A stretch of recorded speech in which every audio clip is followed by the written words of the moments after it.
બોટાદ જિલ્લાના ગઢડા શહેરમાં છેલ્લા 5 વર્ષ કરતાં વધુ સમયથી ઓકળીમાં ગંધાતા ગટરયુક્ત પાણીને કારણે રહીશો તોબા પોકારી ઉઠ્યા છે। અવારનવાર તંત્રને લેખિત અને મૌખિક જાણ કરતા હોવા છતાં પરિણામ શૂન્ય છે। આખરે આજ રોજ 3-4 સોસાયટીના 150થી વધુ રહીશો ભેગા થઈ નગરપાલિકા અને મામલતદાર કચેરી ગઢડા ખાતે લેખિતમાં આવેદનપત્ર આપવા માટે પહોંચ્યા હતા, જ્યાં નગરપાલિકા ખાતે ચીફ ઓફિસરની ગેરહાજરીને કારણે લોકો રોષે ભરાયા હતા, જ્યાં તેમના પ્રતિનિધિ તરીકે સેનેટરી ઇન્સ્પેક્ટર ડી.બી. રાવળને આવેદનપત્ર પાઠવી રજૂઆત કરવામાં આવી હતી। ત્યારબાદ તમામ રહીશો મામલતદાર કચેરી ખાતે આવેદનપત્ર આપવા પહોંચ્યા હતા, જ્યાં મામલતદાર સી.એ. રાવલ ઉપસ્થિત હતા। સોસાયટીના રહીશો દ્વારા લેખિતમાં આવેદનપત્ર સાથે ધારદાર રજૂઆત કરવામાં આવી હતી। મામલતદાર દ્વારા જણાવ્યું કે ચીફ ઓફિસર સાથે વાત કરી આગળની કાર્યવાહી ટૂંક સમયમાં હાથ ધરવામાં આવશે તેવી રહીશોને ખાતરી આપવામાં આવી હતી। બોટાદ રોડ વિસ્તાર પર પાવન સોસાયટી, અવધ વિહાર, ગોપીનાથ સોસાયટી અને વૃજ વિહાર સોસાયટી વચ્ચેથી પસાર થતા ઓકળીમાં છેલ્લા 5 વર્ષથી પણ વધુ સમયથી ગટરયુક્ત ગંધાતા પાણીને લઈ રહીશો ત્રાહિમામ પોકારી ઉઠ્યા છે। મચ્છરોનો ઉપદ્રવ પણ સતત વધતો જાય છે,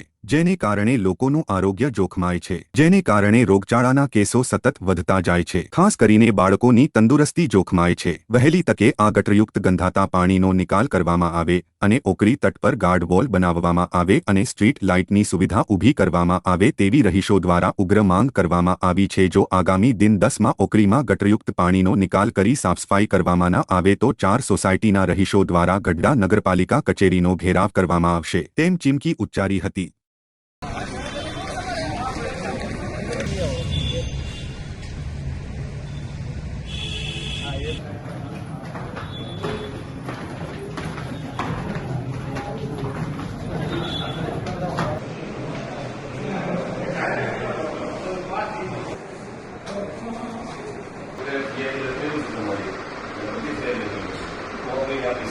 આપણે બધી કોશિશ બાવળિયા દૂર થાય અને મારું જેસીબી જ્યાં સુધી હાલતું જશે ઘેરા છે આપણે પેલી શરૂઆત કરી દઈએ, પછી બધા પ્રાઇવેટ જેસીબી દૂર કરવું હોય પણ એ બધા કરતા પાણી જે લાઈન લીકેજ છે ગટરની એ દૂર થાય।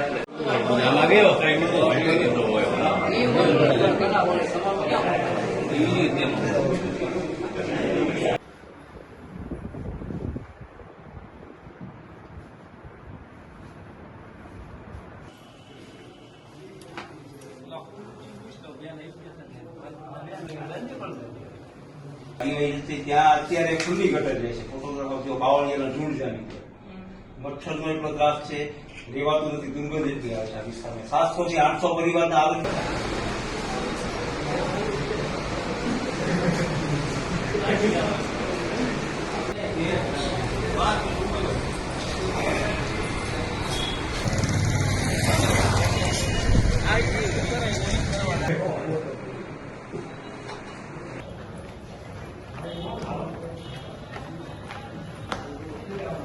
બે 2010માં સ્વાગત કાર્યક્રમમાં એ ઓકળાનો જે પ્રશ્ન હતો એ રજૂ કરેલ છે। આજ સુધી કોઈ પણ કાર્યવાહી કરવામાં આવેલ નથી।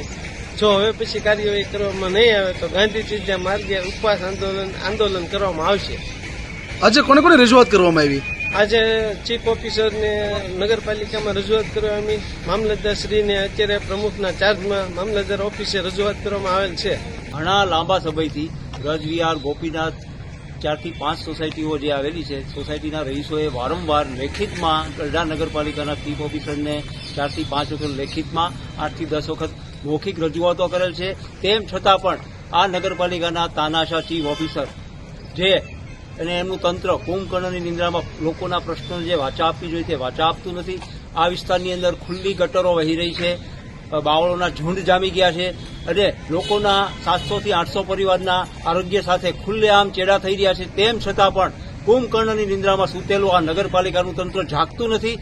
આજરોજ રહીશો સાથે ગઢડા નગરપાલિકાની મુલાકાત લીધી, ચીફ ઓફિસરને જાણ કરવા છતાં તે જાણી જોઈને હું મિટિંગમાં છું તેવા જવાબો આપે છે। 5 થી 6 વખત તેમને મળવા મુલાકાત માટે સમય માંગ્યો પણ પોતે કોઈ પણ પ્રકારનો સમય આપતા નથી। તેમની નિમણૂક ગુજરાત સરકારશ્રીએ લોકોના પ્રશ્નોને વાચા આપવા માટે કરેલી છે, તેમ છતાં પણ તાનાશાહ રીતે પોતાની એસી ચેમ્બરમાં બેસવું અને લોકોના પ્રશ્નોને વાચા ન આપવી તેવું વર્તન કરી રહ્યા છે।